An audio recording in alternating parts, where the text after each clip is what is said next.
The war was supposed to be over. Galactic Command had declared Earth neutralized. Their official report, clean and cold, said it had been pacified after sustained resistance.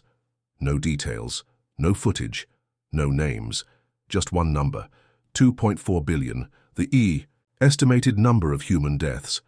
That was enough to make most people stop asking questions, but some couldn't, especially not when a single human soldier, bloodied and half dead, stumbled into a relay station on the edge of the Helix Rim 4. Months later, he was wearing a torn Earth Forces uniform. The dog tags on his neck were real. The DNA check came back confirmed. Private Eli Mercer, Unit 92 Alpha, assigned to Earth Recon Task Force. He was the only one who'd come back, and he wouldn't speak. Not a word. They tried everything. Medical scans, memory dives, translators, telepaths. Hell, even a trauma emotion siphon. The kid's mind was like stone, eyes blank, silent, breathing, but not living. Like he'd seen something so deep and awful, it cracked him from the inside. The last footage from Earth had shown Unit 92 Alpha making landfall near the old Chicago ruins. Static after that. No one knew what went wrong. No one knew why he survived or what had happened to the rest of the units sent to cleanse the planet. All they had was Eli Mercer, sitting silently in a high-security chamber at Station Aurelius, with a dead stare and a pulse that spiked whenever someone said Earth. That's when they called me. I wasn't military. I wasn't a therapist or a telepath either. I was something in between. The kind of guy they called when someone didn't want to talk, because I knew how to make them want to, sometimes with words, sometimes with less gentle things. But the moment I saw Mercer, I knew this wasn't going to be normal. He looked 20-something max, beard growing out patchy, scars along his arms like they were carved, not earned. He didn't even flinch when I sat across from him. "Private Mercer," I said softly. "I'm not here to interrogate you. No response. I just want to know what happened on Earth." His eyes twitched. Barely. But it was the first sign of life in days. "You're safe now. No one's going to hurt you." Still nothing. I leaned back, watching him. He had this look, not madness, not trauma, something older, wiser, like he'd lived 10 lifetimes in a trench. "I know what they told you," I continued. "That humans lost, that Earth was wiped out, that your people are gone." Still no reaction. "But they're lying, aren't they?" His fingers flexed, just once. That was it. But it was enough to confirm something that had been burning in my gut since I saw his face. He knew something they weren't ready to hear. That night I reviewed the footage from Earth, the little that existed. Surveillance bots cut off mid-transmission, troop logs that suddenly stopped, atmospheric readings that spiked for no reason. One thermal scan showed what looked like millions of heat signatures moving underground near the Appalachians, and then vanished, like ghosts, like shadows. The next morning, Mercer looked me dead in the eyes for the first time. His voice came out dry, cracked. "You're not ready to hear it." I didn't answer. I just waited. He leaned in. "They didn't kill us. We let them think they did." My blood turned to ice. "Earth didn't fall," he whispered. "It adapted." And then he slumped back, like just saying those words had drained him. That was the beginning. That was the first thread in a story that would rip through everything we thought we knew about the war, about Earth, about what it means to be human. Because the truth wasn't just buried in Eli Mercer's silence. It was waiting, beneath the ashes, beneath the lies, beneath Earth itself. After that first whisper from Mercer, everything changed. He didn't talk again for 3 days. Not a word. Just sat there blank-faced like he hadn't shaken the galaxy with what he'd said. "They didn't kill us. We let them think they did." That one line echoed in my head non-stop. It made no sense. And that's what scared me most. The war reports were clear. Orbital bombardments, chemical sweeps, genetic disintegrators, biome collapses. Earth had been reduced to smoldering wasteland. So how could he claim humanity let it happen? Unless it was planned. I started digging. I didn't have much clearance, but I had enough strings to pull. What I found was worse than I expected. Turns out 3 other soldiers had been recovered months ago from Earth, but they never made it off the med transport. They all died before arriving at any station. One slit his own throat, another convulsed until his heart gave out. The last one burned himself alive using a plasma rod. They all refused to speak. Eli Mercer was the only one still breathing, and now he was starting to crack. The next time I visited him, his face looked thinner, his skin pale, but his eyes sharp now, watching me, judging. "You really want to know, don't you?" he asked. "That's why I'm here." He nodded slowly. "Then you need to know what we became." He stood up and walked to the wall, pressed his forehead against it like it was a window, like he could still see Earth through cold steel. "They hit us hard," he said. "Rained death from orbit. Thought they'd wiped us out in days, but Earth doesn't die that easy, it just evolves." He turned toward me. "They didn't just bomb us, they changed us. The chemicals, the radiation, the biotech viruses they thought would erase us. They failed, but they did something else. They woke something up in us, something we didn't even know we had." "What do you mean?" I asked. He tilted his head. "I mean we got smarter, meaner, faster. We learned to breathe poison, move in silence, see in ways they couldn't detect. We became what they feared most, invisible survivors." He stepped closer, lowering his voice like he didn't want the walls to hear. "You think your alien allies wiped us out? They didn't. They ran. In the final days, they begged for evacuation. You should have seen their ships screaming out of orbit, full of soldiers clawing at each other just to escape the surface." I stared, heart pounding. "Why, what did you do?" He smiled for the first time, not a happy smile, a broken one. "We didn't do anything. Earth did." There was silence between us for a while, just the hum of the room and my blood roaring in my ears. Finally I asked, "What is Earth now, Mercer?" He looked at me, eyes colder than space. "Not a planet." "Then what?" "A wound," he said. "A living, breathing scar. And it remembers everything." The next day, Station Aurelius was put under lockdown. They said it was just a drill, but I saw the black armored agents arrive. No insignias, no names. They weren't there for protocol. They were there for containment. They took Mercer, didn't tell me where, didn't leave a trace. I filed 2 reports, both deleted. My clearance was downgraded. They told me to forget it ever happened. But I can't, because that night I got a message. "No, send just coordinates to Earth." I knew it was suicide. The coordinates Mercer sent weren't just on Earth. They were deep inside what used to be North America, near the ruins of Denver, in what orbital scans now labeled Zone 0, a place blacklisted by every known civilization in the coalition. No drones returned from it, no life signs. Just static, but I couldn't walk away. I called in every favor I had, traded blood for clearance, and found an unregistered shuttle with an old rogue pilot who didn't ask questions. He saw the Earth destination and just said, "Triple rate. Paid up front. Fair." The descent into Earth's atmosphere felt like falling into a grave. The sky was bruised, green and orange swirls moving like smoke across black clouds. The ground below looked shattered, broken like an old scar, and still. There was a heartbeat to it. That's the only way I can describe it. As we landed in the crater near the coordinates, I felt it in my bones.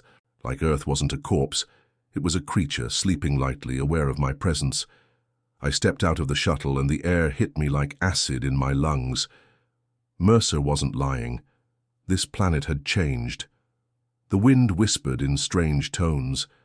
The trees, if you could call them that, were tall, bone-white things with skin like stone. They didn't sway in the wind. They watched. I swear to God they watched. There was no sun, only a blood-colored haze above, casting everything in a constant state of twilight. I followed the signal from the message deeper into the ruins. Each step felt heavier than the last. The silence wasn't silence, it was alive, humming in frequencies my ears couldn't fully catch. I passed what looked like burned-out war mechs, but they weren't human. They were alien, twisted, melted from the inside. Then I saw the first sign of human life, a symbol, carved into a wall with a blade, an open eye inside a broken circle. Fresh. It was Mercer's unit insignia. Below it, scratched in with what looked like dried blood, "We are still here." I kept going. The deeper I moved, the more the city twisted, streets folded into walls, buildings melted into root systems. Time itself felt warped. My wrist chrono glitched every hour. I should have felt afraid, I should have turned back, but something kept pulling me forward. That's when I saw him, Eli Mercer, standing in the middle of the street, wearing full combat. Armor clean, unscarred, not the man I'd seen on the station. Younger, stronger, colder. "Is it really you?" I asked. He didn't speak at first, then he said, "No, not exactly." My gut turned. "You're not Mercer." He walked up to me slowly. "I am, and I'm not. I'm what he left behind." And I finally understood. He died. The Mercer who returned wasn't a survivor. He was a message, a vessel, a warning. "Earth doesn't forget," he said. "It remembers every bomb, every lie, every species that tried to wipe it clean, and it's building something." What is it building? A new kind of human. Behind him I saw movement, dozens of shadows crawling along the buildings. Watching me, not beasts, not machines, humans, but not like anything I'd ever seen, eyes that glowed, skin that pulsed. Movements faster than thought. They weren't human anymore. They were what humanity became when it was cornered, broken, poisoned, and left for dead. They were what happens when evolution meets revenge. Mercer, this new Mercer, stepped closer. "Tell them," he said. "Tell the stars we're still here." I don't remember how I got back to the shuttle. My memory of that night is broken into flashes, running through the ash-covered streets, the silent figures watching from rooftops, the sound of my own breath turning metallic in my throat. But one thing was clear: Earth let me leave, and that was the scariest part. It could have kept me. It could have ended me in 1,000 different ways, but it wanted me to deliver the message. So I did. When I returned to Station Aurelius, they had weapons, drawn before I even stepped out. They scanned me like I was radioactive, and maybe I was. My skin read as normal, but my mind, not so much. Something had changed inside me. I felt it every time I closed my eyes. The pulsing, the rhythm of that planet, the whispers echoing in. My head that weren't mine. They tried to quarantine me, lock me down, but the message Mercer gave me burned hotter than protocol. I wrote it out in my report. Every word, every detail. They didn't believe me. They called it madness, exposure, trauma. Hallucinations caused by rogue biosphere toxins, until the signals started. 4 days later, 6 listening stations across the outer colonies picked up an unknown frequency. Short, repeating bursts. Contained in each pulse was a sequence. Ancient. Earth code, scrambled but unmistakable. One phrase translated clearly: "We are still here." Then the ships started disappearing. First, a freighter carrying alien tech from Earth's surface went silent near Saturn's orbit. No wreckage, no SOS. Just gone. Then a recon drone sent to scan Zone 0 exploded 0.2 seconds after atmospheric entry. Playback footage showed something impossible. The sky itself moved to meet the ship. And then came the dreams, thousands of them, across hundreds of colonies, people reporting the same visions, walking through red skies, forests made of bone, hearing. Voices speak in broken human English, warning of return, of vengeance, of the reckoning. Governments tried to suppress it. Didn't matter. The message had spread like a virus. Earth wasn't dead. Humanity wasn't extinct. It had simply been hiding, and now it was evolving into something no one could control. The Galactic Coalition held an emergency summit. 5 days of arguing, threats, panic. Some wanted to launch another cleansing operation. Others demanded peace talks, but none of them had the guts to land a single ship on Earth again. That's when Mercer showed up. Or whatever was wearing his face now. Not in person. Through every screen, every feed, every communication channel across known space, simultaneously. No one knew how. His face was calm, but his words were war. "You came to erase us, but you taught us how to survive, how to become more than you. You think you're the peak of evolution? No, you're just the loudest." Then the background shifted, showing thousands of human forms standing in the ruins of old cities, watching, waiting, breathing. "We remember," Mercer said, and the feed cut. That was the last day anything in the galaxy felt normal. Every ship heading toward Earth has gone dark since. Drones are torn from orbit in seconds. Even satellites begin to rot the moment they cross into Earth's shadow, because it's not a planet anymore, it's a predator, and it knows you're watching. The broadcast from Mercer changed everything, not just politically, existentially. For the first time, the galaxy saw humanity not as extinct, not as defeated, but as something other. Something evolved through fire, isolation, and betrayal. The coalition scrambled to respond. Alliances cracked. Old enemies whispered in dark corners about reopening sealed archives on EarthTech, about new arms races, about preparing for war. But they were already too late, because Earth wasn't sending messages anymore. It was sending people. No one saw the ship at first. It didn't arrive with the usual flash of slipspace. It just appeared. In orbit above Gale 9, a mid-tier trade planet, one massive black monolith wrapped in bone-white plating and steel veins. No insignia, no markings, just silence. Gale 9's defense grid went on full alert. Fighters scrambled. Scans showed no weapons, no heat signatures, no signs of life aboard. They fired anyway. The missiles never reached it. They stopped mid-air, frozen, hanging like toys, then dropped into the ocean like pebbles. 10 minutes later, the ship opened. Ramp extended, and 3 humans walked out, or what used to be humans. They were tall, skin pale like marble with veins glowing faint blue. Their eyes held nothing, just darkness rimmed with burning red. One of them raised a hand, and every machine within a 100 kilometers shut off, just like that. Gale 9's governor tried to negotiate. He offered peace, tribute, even surrender. The humans didn't answer. They just spoke one sentence heard across every speaker, broadcast, and communication node in the system. The stars belong to the dead now. And they left. Didn't kill anyone. Didn't conquer. They just wanted everyone to see, to feel the power Earth had bred in silence. The ghosts of a people left for dead returning as kings. After that, other ships appeared, always unannounced. Always in silence, one in the gardens of the Vexari Royal Moon, one in the vaults of the Martok Syndicate, one floating inside the sun of Zetra 4, immune to heat, gravity, everything. The message was clear. Earth is watching. Earth is waiting. Earth will not be erased again.